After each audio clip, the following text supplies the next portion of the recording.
Well, a signal is any kind of measurable change in space or time. So there are lots of examples of signals. It doesn't need to be an electrical signal. It could be audio, which is sound pressure over time, or images, which is color information over space, or video, which is color information over space and time. Some other examples are like scientific measurements, where maybe you're measuring the strength of a seismic wave through the Earth. A more niche example is biology, because cells also signal to each other. A common theme with signal processing is needing to convert from one form of a signal to another. So let's consider our telephone for a second. When you're on a phone call, the telephone starts by measuring the amplitude of the sound pressure wave when you're speaking. It gets converted into a digital representation, which then gets converted into a radio signal that is sent to the cell tower. And vice versa, the cell tower communicates to the phone, which the phone converts from radio signal to digital signal to then a sound pressure wave for you to hear the person speaking. So with signal processing, there are a few important operations. One is filtering, where you may have a specific frequency or a specific kind of signal you want to filter out. So for instance, maybe you want to remove static noise from an audio signal. Or maybe you know that a particular vibration in the world around you can affect your measurements, and you can filter out the contribution of that specific frequency from your data. Another operation is amplifying. Or maybe there's certain frequency components that you want to pay more attention to, so you amplify the strength of them. Attenuating is the opposite of amplifying. Filtering can be thought of as attenuating specific frequencies or signals. And finally, there's the third common operation, which is decomposition. All three of these operations, filtering, amplifying, decomposition, are very interrelated, but I'm making this additional distinction with decomposition because you can actually take a signal and break it up into individual components that make it up. A comparison that I've heard that I really like is, imagine you make a smoothie. You put a whole bunch of fruit inside the smoothie, but you don't know what exactly is in the smoothie. You want to sort of replicate this recipe. And so decomposition, using the Fourier transform, allows you to sort of break up a blended smoothie into its individual ingredients. I want to talk to you about what a system is. So a system takes input signals and creates output signals. A system, in other words, can just be thought of as a function. It takes inputs and produces outputs. There's a special class of systems called LTI, or linear time invariant systems. LTI systems show up everywhere in the world. LTI systems are very common. In electrical engineering, LTI systems are systems made out of resistors, capacitors, inductors, and amplifiers. In mechanical engineering, a common LTI system is a system made up of springs, masses, and dampers. And there's a direct link between the interpretations of springs, masses, and dampers with resistors, capacitors, and inductors. Additionally, signal processing, or rather signals and systems, is used all the time in control theory, which is sort of studying how to regulate or get a desired response. A great example of a regulating system could be the autopilot for an aircraft. There's all of these disturbances on the aircraft that you want to compensate for in order to achieve your trajectory. Image processing is also extremely common and uses LTI systems and more. So what even is a linear time invariant system? Well, let's break it down. A linear system means that the system response can be broken up into the responses to individual components of a signal. Now, when I first learned this, I thought this was always the case. If your signal is x1 plus x2, it makes sense that the response would be y1 plus y2, but that actually isn't always the case. There are many systems where the response can't be decomposed into the individual responses of y1, y2. The other aspect of LTI systems is time invariance. Time invariance is a lot easier to understand. It basically says if you repeat the same input today and repeat the same input tomorrow, the response will always be the same.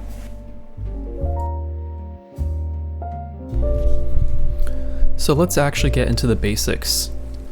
In order to understand signal processing, it's important to understand a few concepts from linear algebra. I promise it's worth it. It makes it a lot easier to understand. So first we want to talk about vectors. A vector is simply just a collection of numbers, but you can also think about it as a point in space. Each number in the vector represents a different component. A component basically means a direction in space that you can move in. So for instance, a point in 3D space has 3 components.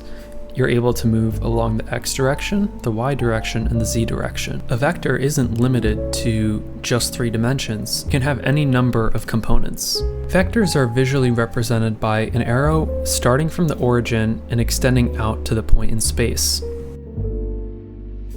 Common question that arises is, how do you compare 2 vectors? One natural way to describe similarity of vectors is how aligned they are in a direction, regardless of how long the vectors are. Imagine we have a score that quantifies how aligned 2 vectors are. If they are pointing in the exact same direction, it should have a very positive score. If they are pointing in directly opposite directions, it should have a negative score. And if 2 vectors are perpendicular, that means they're unrelated and should have 0 score. It can feel a bit counterintuitive to have a negative score. A negative score doesn't mean that they're unrelated, it just means that they are related in a directional sense, but just in the opposite direction. The way this score is calculated is by multiplying the components of 2 vectors together and then adding up each of those products. If you think about it, if 2 vectors are directly aligned, the multiplication of their components should be very large. Meanwhile, if 2 vectors are perpendicular, that means they share no components with each other, and so the product should be 0. This operation is known as the dot product, or the inner product. A continuous function along the reals is really just a vector with an infinite number of components. The value of each of the components is the function evaluated at a specific point. And so then it becomes really easy to talk about how similar 2 functions are. If you compute the inner product of these 2 infinitely large vectors, then that will give you the similarity of those 2 functions. This was written as a dot product of 2 vectors before, but since we're talking about continuous functions now, we can write this as the product of 2 functions for every time step and then added all together using an integral. We're well on our way in understanding 2 of the most confusing parts of signals and systems. One is the Fourier transform and the other is the Laplace transform. We just need to study one more concept before we can have the vocabulary to explain it. Earlier we talked about how the Fourier transform essentially can act as a unblender, take a smoothie and give you the component parts. So what is the smoothie and what are the components? Well, the smoothie really represents a signal. The components in this case are different sinusoids that make it up. So what I'm claiming is that you can break any signal into a sum of sines and cosines. So if I have any given function f, I can quantify exactly how similar it is to a cosine by using the inner product. If I make my cosine chosen be dependent on a frequency, I now have a function that gives me exactly how similar f is to any cosine, since I can choose the angular frequency, omega. You can create another function that computes how similar f is to sine with varying frequency. The Fourier transform comes directly from this. If you apply Euler's formula on the definition of the Fourier transform, you get that it is actually computing the similarity of f of t with cosine and f of t with sine for various frequencies. The Laplace transform tells you a very similar story, but what's interesting about the Laplace transform is that it's actually two-in-one package deal. You get to know how similar is this function f to a decaying or growing exponential, as well as a periodic component due to a sine or a cosine. The last thing I want to talk to you all about today is convolution. Convolution directly relates to LTI systems because it allows you to determine the response of a system to an arbitrary input. And it has to do with impulses. An impulse is basically a sudden shock to the system. And if you know how the system responds to a sudden impulse, then you know how the system will respond to any arbitrary input. And any function can be written as a sum of scaled impulses. Now, why is this?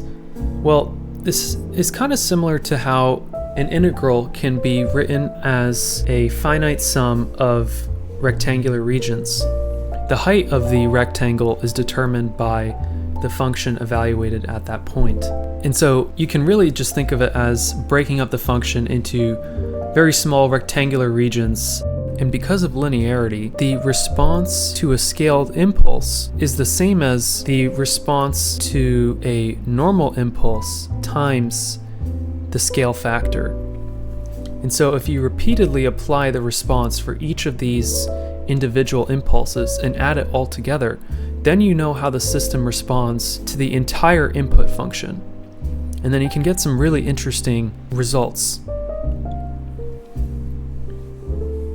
So for instance, to give a more practical explanation of how this is all used, let's say you're driving a car and you know how the car responds to instantaneous bump in the road. We all know that when a car hits a bump in the road, it's going to rock back and forth for a second. If you know how the car responds to one bump, you can combine the responses for each of those individual bumps and get the total response. And since the car's response to any given bump takes a little bit of time, there's going to be some overlap. So if you have multiple bumps in the road, the resulting response is going to be kind of complex. And convolution is basically that idea of, you know how the car responds to a single bump, so if you apply the car's response to a whole set of bumps, then you can add all of the responses together and find how the system reacts to the road as a whole.